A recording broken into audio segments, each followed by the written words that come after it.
All right, everyone. Welcome back to the community conversation. We've taken a little break. This is season 2, and we're kicking off season 2 with our very first guest and / very first member, I think, of Prototype, Lisa Zancewicz, just Lisa Z. I mean, I've known Lisa for, over 10 years now. She's a dedicated 5 a.m.er. I don't think she's ever missed a workout. She's done close to or over 2,000 workouts at the gym.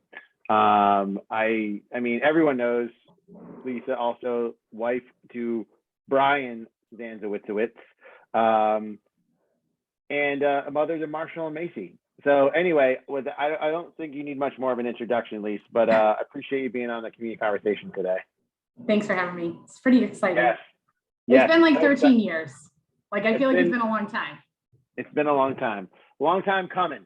So, right. All right. So Lisa, I would love to hear, I mean, all the folks kind of listening, like, walk us through kind of your journey. Like how, I mean, we know how you kind of got into involved at Prototype, but like, walk us through kind of like your exercise or fitness journey and what you've, I know you were big into running at one point, you're doing some other stuff, like walk us through that story. Okay. I think like growing up, I was like, I won't go that far back, but I think I was always like pretty active, but like, I feel like I always think of it now, like I didn't really push myself at all. And so when things got hard, I was like, oh, that's not for me. And I feel like the same way, like as I get older, like into college, like going to the gym, like I would go to the gym and I would pay, and then I'd like run a little bit, like maybe like jump on a machine, and I really didn't have any direction, and that was like really hard for me. And then I started running probably when Brian and I were engaged. So I mean, it's been like probably like 17 years ago. I had a cousin run the marathon, and he was like, you can do this. And I was like, if that guy can do it, then I can totally do it. And that really, and we were getting married. So I was like, oh, that's like kind of like twofold, right? I'm like, I'm going to run, I'm going to get in shape for the wedding. It's like this great drive. And that's really how I started running. So like I ran a marathon like the year that we got married. And I was like solely like running. And then my same cousin started going to this place in Needham, like with his lacrosse team. And it was like similar to a CrossFit. They had like a coach and like a small group like sessions. And that was like really like what sucked me in, because it was social. It was like a driven hour, and somebody was coaching me, but it wasn't one-on-one. Like that one-on-one was really hard for me. Like to like hold a conversation with a person for an hour.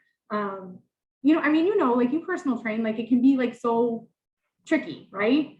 I think it depends on the person too. Like if the other person doesn't really want to talk to you, and you only want to talk, it drags by. It's like, it's hard. It's super hard. So, but yes, I hear what you're saying. So I feel like that was like what drew me in, like this like small group, like it was like something different. It was always changing, but it was in Needham, and it was like far, and like, but I still kept going there. And then like, things kind of morphed, and we moved out to Clinton. And then in Clinton, they have I think you've met him, Jeremy. He has a gym here. That's very similar to like, he coaches the classes. And so I started going here, in town. And still for the same reason, it was like people. And like, I was like, oh, it's always changing and all that other stuff. And then obviously, once CrossFit opened, and they got showers. So once the gym opened and it had showers, it was like, that's when I started coming to the gym. So I think for me, like really what pulled me in was like, it has always been like, everything's always changing, in the social aspect of it, is really what it is. Yeah. The common theme is the running stuff you were doing, that was solo, right? Or unless you that was solo, and but that was like, and I feel like I really that was like I started to find like the hook for that was like, I found like moving my body, like for my own like mental health, and like my own just like feeling about life was like much better. Like it was like an hour a day. And especially like when like Marshall was little, and like, it was just a way for me to like get out of the house, You know what I mean? Like when the kids are so little and you're like in it. I mean, I don't want to terrify you or anything, but when you're in it, you're in it. So that was like, I'm shivering in my boots right now. I know. I won't give away too many secrets, but that was definitely, and I think too, like, I think that too gave me confidence, like to be like more physically like fit.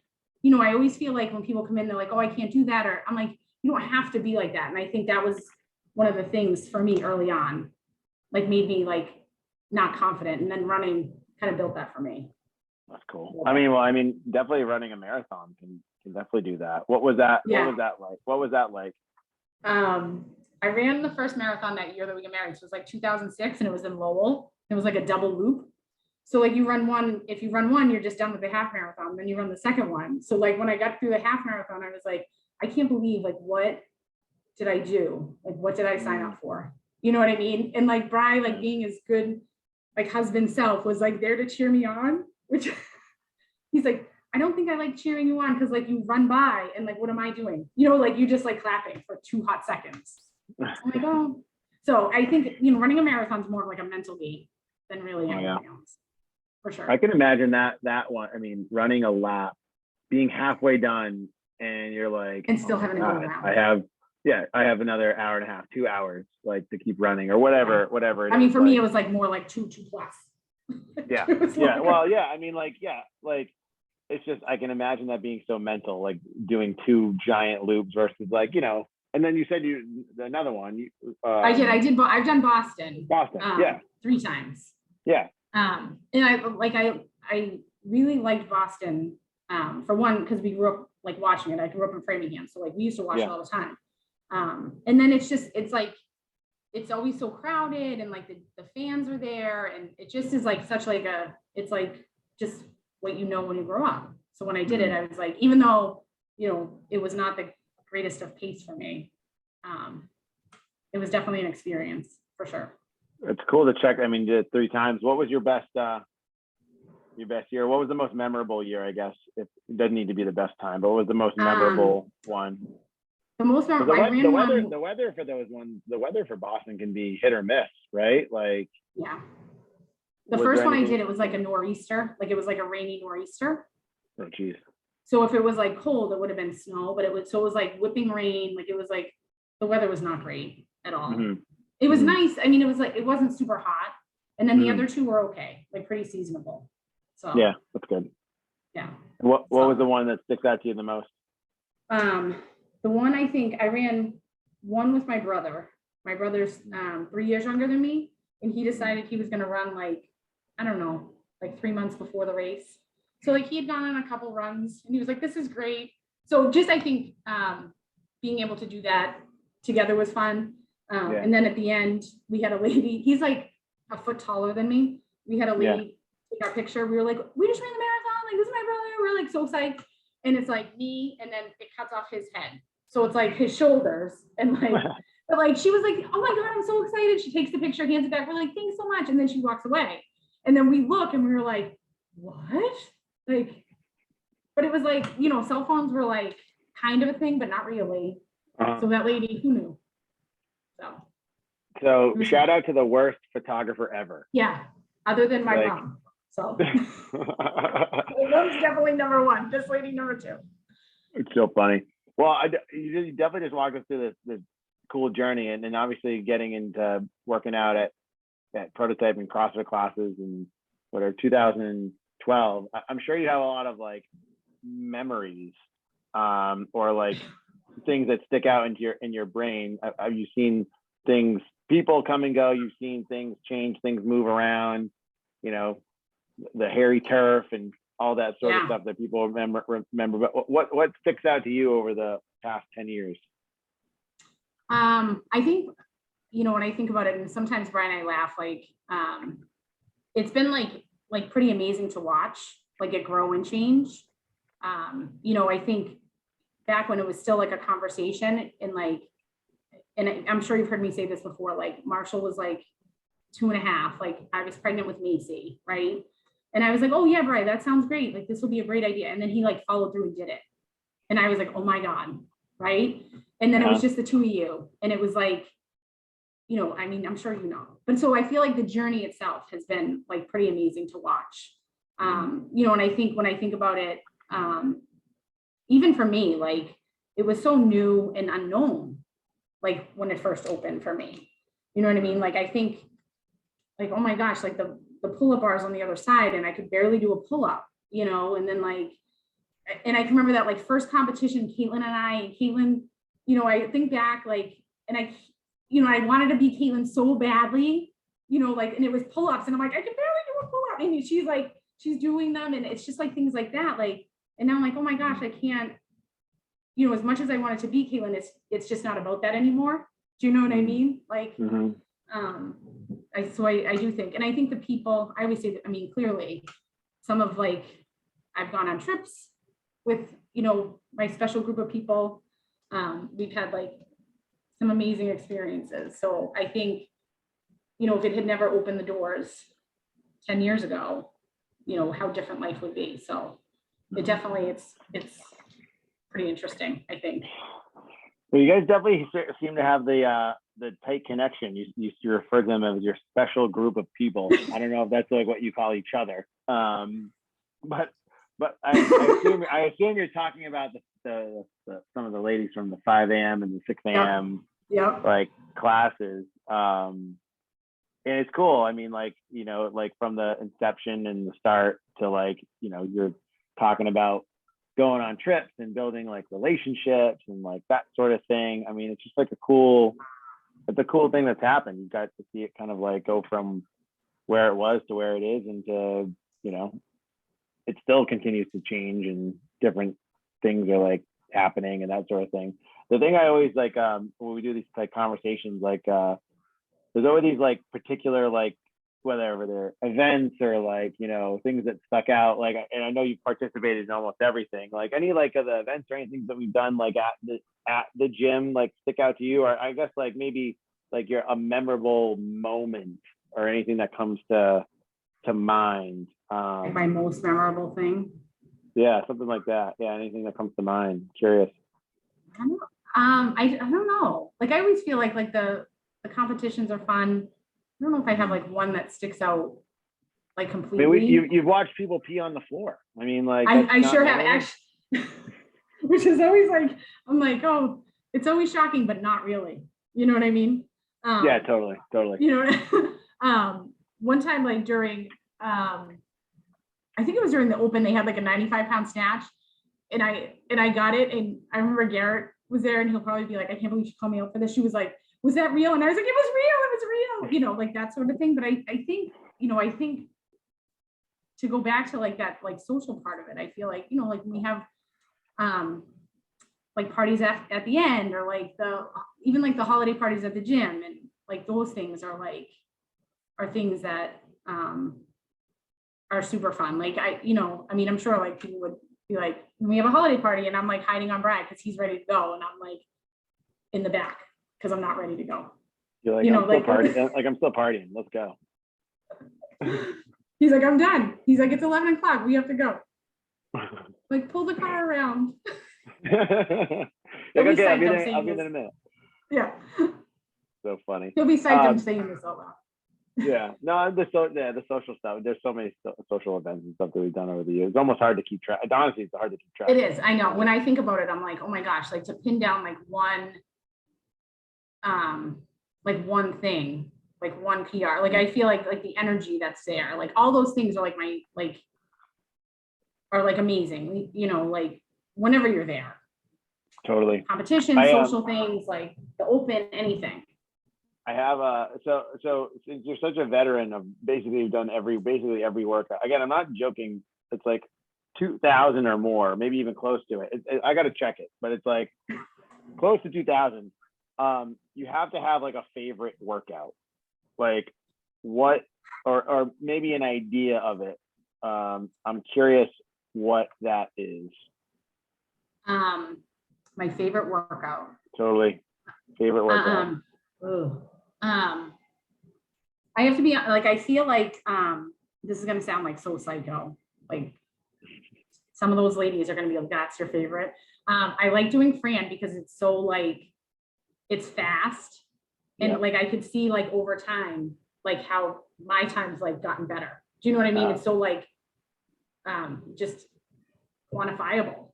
Do you know what I mean? Yeah, So it's totally. like when I first started, however many years ago, whatever my first Fran time is at like, whatever time, like 7 minutes. And now it's like, whatever it is now. I don't know off the top of my head. I'm not that. If I'd have to look at Quantify. But like, I like things like that. And I like that they're like quick. You know what I mean? Like I can like say, okay, I'm going to do these 45 things. Like if you do this on the minute, then that's how you're going to break that down. Like that's, yeah. So for everyone that's listening that doesn't know what Fran is, it's 21, 15, 9 thrusters and pull-ups. So 21 thrusters, 21 pull-ups, 15, 15, 9 and 9. Do it for time. The thing I think is cool about that workout in particular is like you can do that with a PVC pipe or like a barbell and do jumping pull-ups, and you can, like you said, watch the progression to like doing your first RX version of that workout, or like just even doing the RX thrusters and maybe not the pull-ups, or doing the full thing as prescribed, and then having like a benchmark or time. The first one you probably wasn't with prescribed pull-ups, right? If I was assumed, and then you get to see kind of like, okay, like the history and the journey kind of just within that one workout. And it kind of ties back to like the stuff you're talking about with like the marathon, like doing, running 3 Boston marathons, you have a benchmark, right? There's something to kind of like push you, which is important because like you have, like you mentioned, is like quantifiable, and it's like, it shows a measure of like progress, which is like so important, right? For sure. And I think too, like I was just thinking about it when we were talking, like pull-ups aren't like my strength, but like thrusters I can handle pretty, like I can manage those. Like a 65-pound thruster is like pretty manageable. So I feel like, all right, like I can do 21 unbroken. Like how are you breaking up your pull-ups now? Like have those gotten better? You know what I mean? So it's like something that I feel like is like a strength, and something that's like, I feel like I'm constantly working on to get better at things, so. I totally understand, and I bet you a lot of people listening to this are like, why the hell is that her favorite workout? But yes, it makes, that's what I'm like, I'm sure I'm going to hear about it at some point. Somebody be like, Fran's your favorite? I'm like, well. And now we'll know who actually listened to this, because they'll actually bring it up, right? So we're calling you all out right now. Lisa, I'm curious, like, since you've been doing this so long, what are your like words of wisdom? So like for folks that may be, new to the gym, or maybe have been doing this for, maybe even just like a year or two, like what's your like words of wisdom? I feel like to just like stick with it. Like find, like, not all the time do you have to go like 100%, right? Like you don't have to go like if like sometimes just getting in the door is all you need, right? Like even if you're tired, or if you're worn down, or if like your day wasn't like fantastic, just like getting there. And then chances are when you're there, you'll feel better. And you'll be able to like move, right? So like I go every day, and not every day do I feel like I'm gonna go 100%, right? Like sometimes I just want to lay down on the ground, but I feel like I'm there, and then I'm inspired to go, right? I feel like those are things. It's so easy to get off track, I think, or like things come up, and like you're like this takes a priority over this, but then it's like you have to prioritize yourself a little bit. And I know, like for me, like at 5 a.m., like I'm not, it's not interrupting anybody's schedule, so it's a little bit different. But I feel like you just have to give yourself a minute. And I think like Brendan Sheehan, like when I used to see him more in the morning, would say like it's just an hour where you don't have anything else on your plate. Like you're just there to like move your body. Totally. And like whatever you get done in the hour is better than if you sit at home. 100%. So I think that's it. And to like this is my other thing too, and I say this at work to the kids, like if you don't practice something, like you're just not going to get better at it, right? Like so I always say that, like, and this was like one of the biggest things, like, double understood me forever to learn, but I didn't really practice consistently. I was just kind of hoping it like made its way to me, you know what I mean? But I'm like, so now I'm like, no, like I have to practice. And I say it to like my kids at home, and I say it to my kids at school, like, oh, like I'm so bad at it. Well, you have to like put the work in a little bit too. So like, if you get yourself in the door, you have to put the work in a little bit, if that makes sense.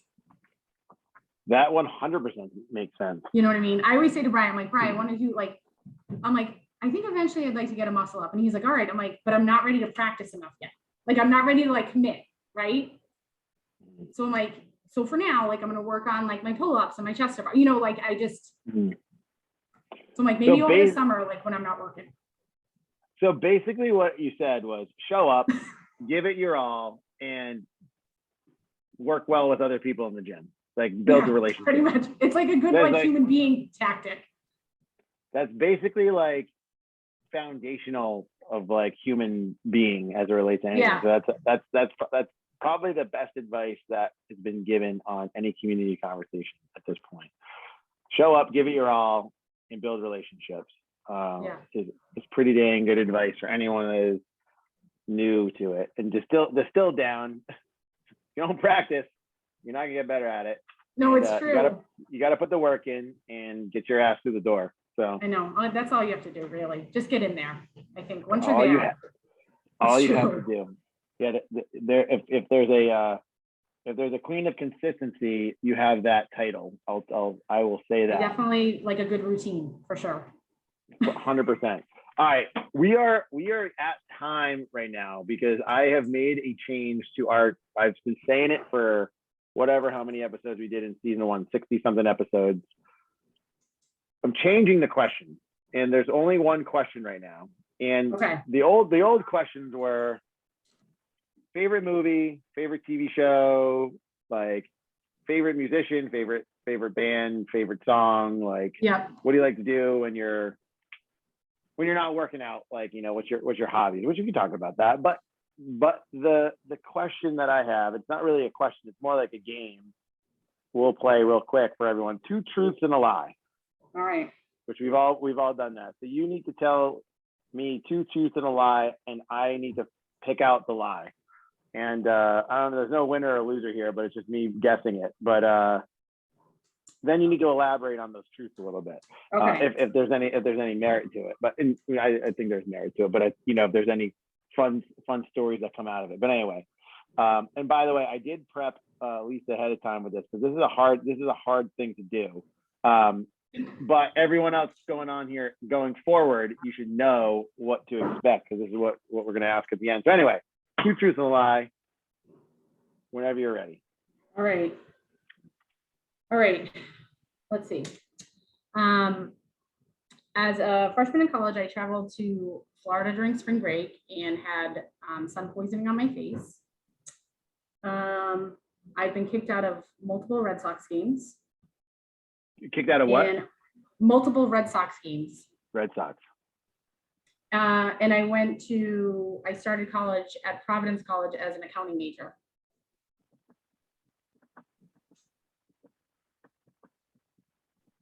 I feel like, God, this is good. Traveled to Florida, sun poisoning, started college at PC as an accounting major. Those are very specific. I feel like the kicked out of Red Sox games, it's like,